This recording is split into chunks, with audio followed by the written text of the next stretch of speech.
Chapter 4 The Beast Within. The situation was pretty critical. It could be anything, but standing still and guessing wouldn't help. The brunette said, "Chloe, if we want to know more, we have no choice. And you know what I'm talking about." "I know, Hippie, but if you do, you will find yourself on your own, since you are the only one who is not affected by the rewind." Max thought for a moment. As she thought, Chloe said, "Now that I think about it, Mixlo Temporum told me that mine and your destiny will be unified if we make the right choices. I'm just not sure what it meant. What do you say?" The brunette focused on Chloe's thought and then, snapping her finger, cheered. "Of course! I understood what he meant."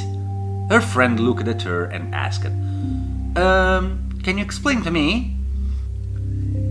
"Chloe, we are one, so there's only one solution. Hug me and hold me tight. Not too much, obviously, and don't let go of me for any reason." Chloe understood immediately what Max wanted to do. "Don't worry, Hippie.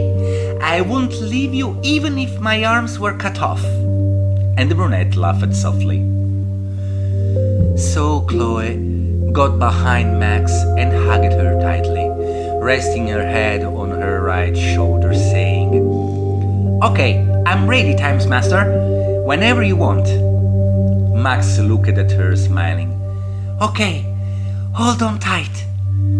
She stretched out her right hand and, concentrating with all her strength, began to rewind time.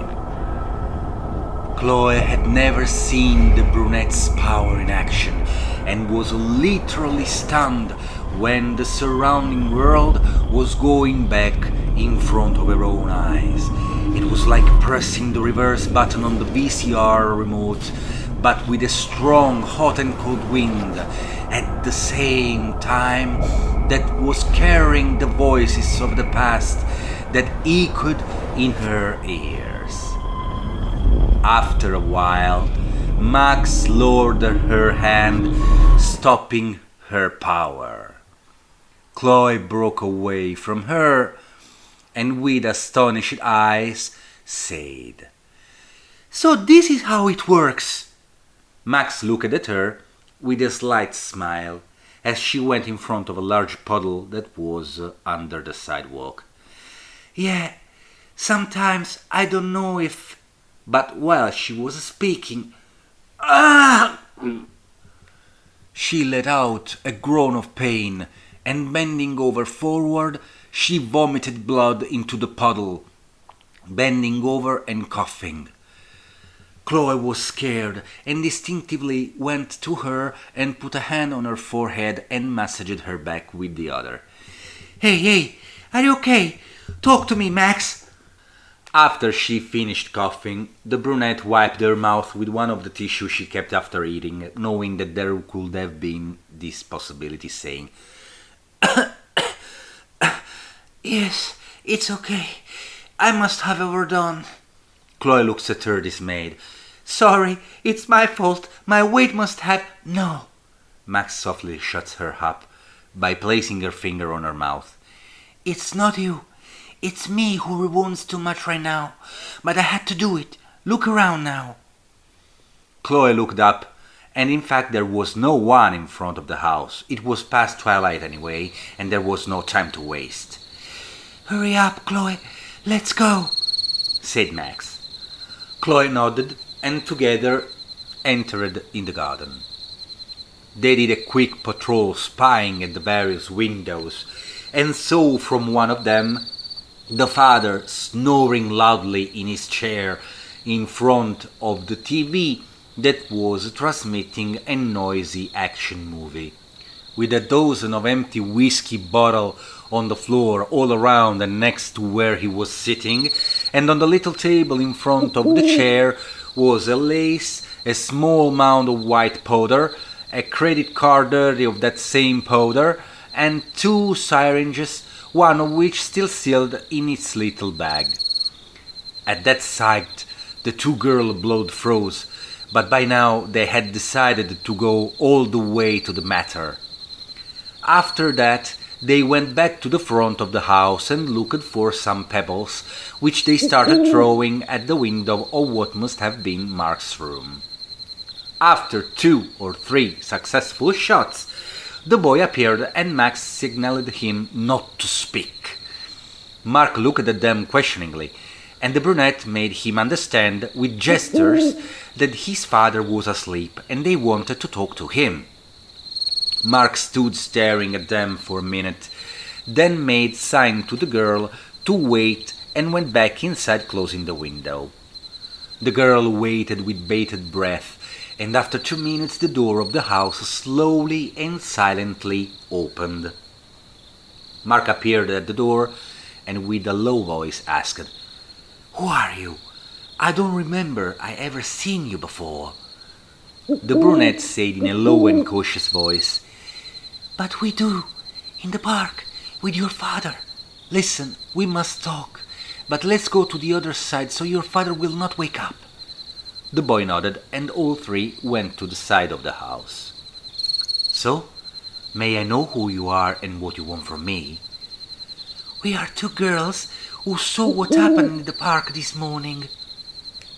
"Oh, so you also enjoyed seeing me humiliated by my father, right? And you're probably here to continue his work and bury me again, right? By now everyone believes that I am a problematic son and that my father is the one who desperately tries to help me and that I never listen to him. It doesn't surprise me anymore," he said with a look to the ground and a resigned voice. "No, Mark, you're totally wrong," Max replied, and Chloe added, "We're here because we want to help you. We know you're not the problem. How long has this been going on?" Mark looked at them doubtfully. "Why should you care about someone like me? You don't even know me. What makes you think that I could trust 2 little girls I don't even know?" "You're right. Sorry. I'm Max, and this is Chloe, and we want to put an end to this torment of yours, believe it or not. So, how long has this been going on?" Mark was silent for a few moments, and then with a sigh he replied, "Since I turned 10. He does nothing but what you have surely seen him do. I have never met my mother, and he never wanted to talk to me about her. Every time I ask him, he avoids the question, and when he gets furious, he beats me with whatever he can reach, and most of the time it is his belt.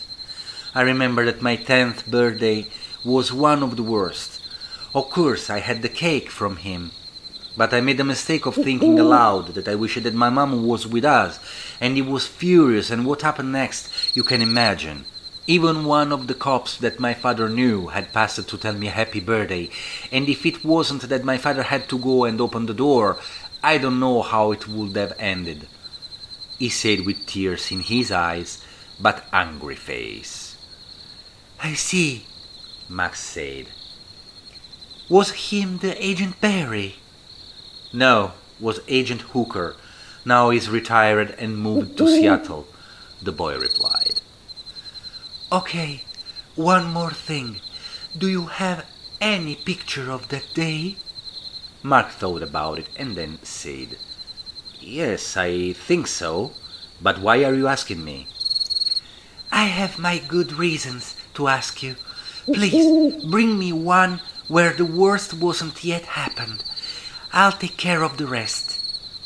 Mark was more and more perplexed. "But how are you going to—" "Don't worry about it.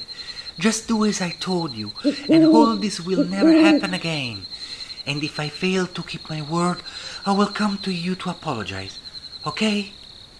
He looked at the 2 girls and still couldn't believe this was happening.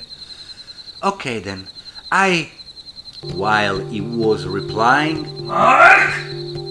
Come here! Right fucking now! Shit, he is awake, Max. Go, Mark, but whatever happens, just leave it. Of course, if you can avoid what he tries to do to you, okay. But it is very important that you don't react. We will wait for your photo here. You throw it from the window, we will catch it. "If I'm still alive." he said as he went inside and silently closed the door. The two girls waited, but from inside there was a terrible crash of breaking things and furious and inhuman screams of the father devouring their eardrums.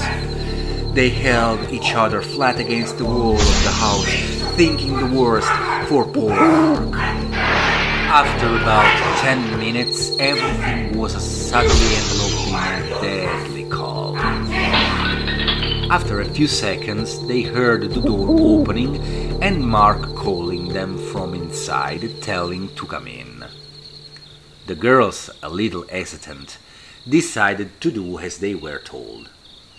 When they entered, they found themselves in front of a corridor lit by a cold neon light, where there were 4 doors, one on the right side, 2 on the left, and one in front at the end, which was half open and looked like the kitchen. There was a staircase on the right leading upstairs. Halfway down the corridor, they heard Mark saying, "Don't mind the mess and come upstairs." So they continued to advance, but when they found themselves in front of the last door on the left of the corridor, they saw that it was the room where the father was sitting, but was reduced as if a tornado had passed, and the father was on the ground in a pool of blood, with his eyes bulging and trembling with spasm and with a syringe stuck in his neck, from where every now and then were coming out discontinuous splashes of blood. At that sight, the 2 girls were totally panicked, and it was so strong that they were unable to do or say anything. "Girls!" called Mark in a slightly chanting voice. "We're coming up!" Chloe promptly replied as Max was too scared. Chloe put a hand on her shoulder, looking at her confidently as if to say, "He just has to try to touch you. I'll fuck him up as much as the Gulf of Arcadia." Max understood, was a little more reassured, and together they started climbing the stairs.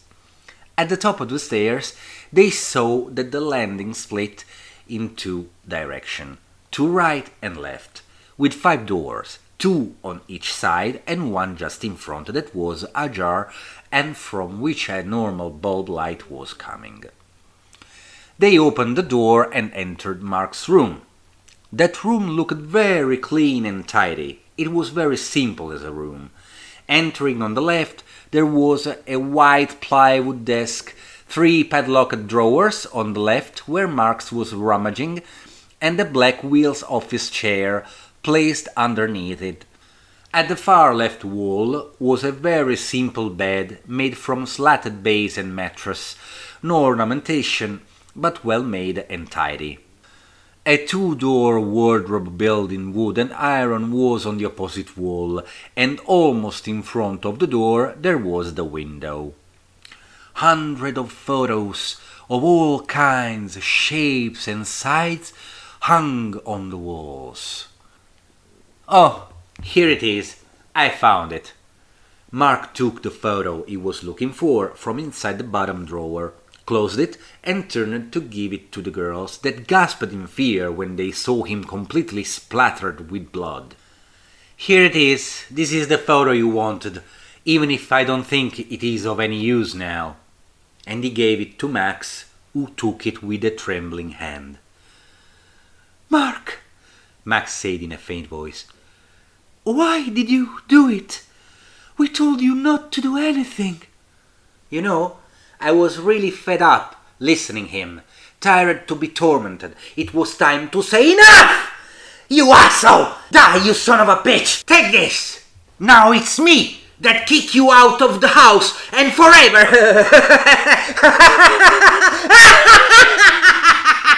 "So, how do you feel to be abused like you did with me all these years, huh? Fuck you, dumb shit! Now and forever!" And while he was screaming in this way, he was furiously throwing everything he could find in the air.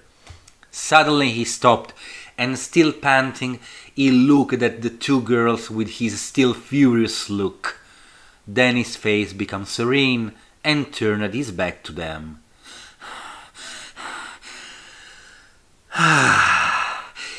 Now it's much better. Well, you probably need to get out of here now, before the police arrive. Mark, everything will be fine. I promise you, Max said. Ah, well, now it's too late for that. No, it's never too late. I hope you're right. Now leave before...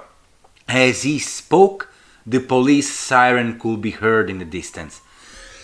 Run the fuck away!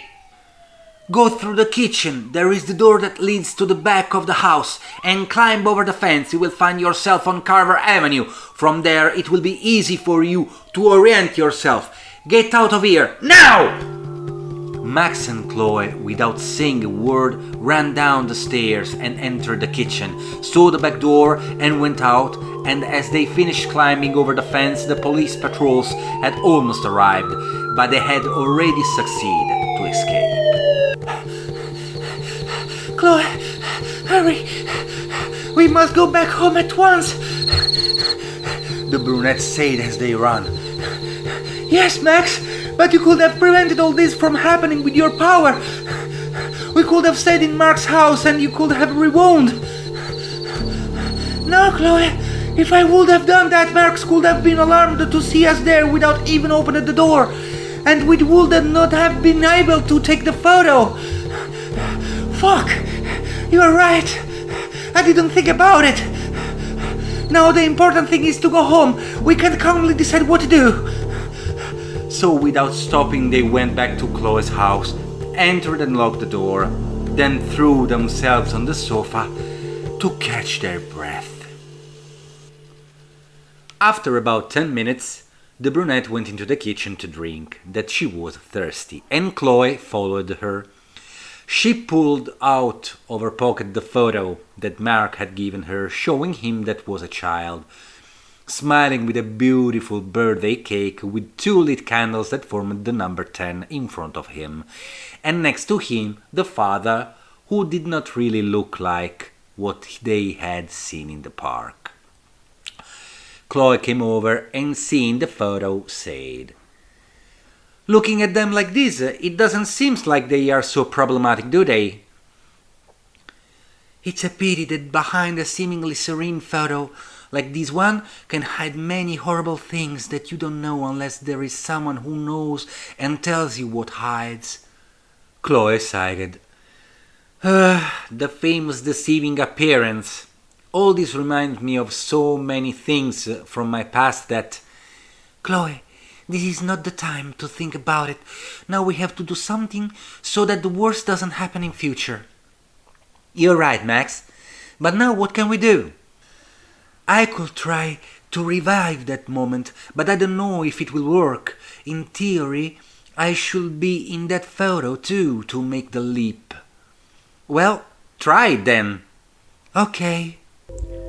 So Max focused on the photo and was already beginning to hear the distant voices of Mark's father singing him the happy birthday song and Mark laughing happily.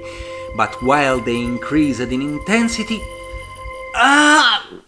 Max suddenly went into a severe spasm, vomited blood again, and her nose was bleeding too. Max! Shit! Stop! That's enough! At the moment, you can't make it! The brunette, after throwing up, washed the sink that providentially had collected her blood expulsion, and cleaned herself up too. Fuck, Chloe. I have a terrible headache, and I feel very weak. It must have been because the effort you put into rewinding too much, not to mention that I was there too, Chloe said. Chloe, you have nothing to do with it. It's when I use the power beyond my limit that this happens. Please stop thinking that you are the problem. And kissed her softly, caressing her with the thumb on the cheek. Max, I really don't know what I would do without you. she said, smiling. Go sit on the sofa. Now we order something to eat that is late and we have nothing in the stomach. Leave it to me. Max nodded and went to the couch and turned on the TV, while Chloe called Jumbo Burgers and ordered the food. Going from channel to channel, she passed the news and glimpsed something that brought her back to it. It happened a little over half an hour ago in the west neighborhood of Arcadia Bay in Fairmount Street. The son of Donald Jefferson, Mark Jefferson, had a furious fight with his only parent, who now, as you can see, has been brought urgently at the St. Benedict Hospital in Arcadia, in a state of total shock and semi-comatose. The fight took place in the home where this horrible crime took place, where the son managed to get the better of his father. The victim was hit by what appears to be a syringe, and his attacker also raged with furious vehemence, critically widening the wound. Here we see the son, who was found completely covered in his father's blood, in his room totally destroyed, and was arrested on the spot and taken to Portland jail, where he will be detained pending trial. Many bottles of whiskey and drugs were found in the house that his father used and abused. From a quick glance it would seem heroin, but the scientific exams will give certain confirmation for this. The motive that triggered this terrible quarrel is still unknown. This same evening, Mark Jefferson will be questioned for further clarification on this story. Here, Arcadia News. From Harriet Watson, it's all. To you the line. Max turned off the TV and stared off into space.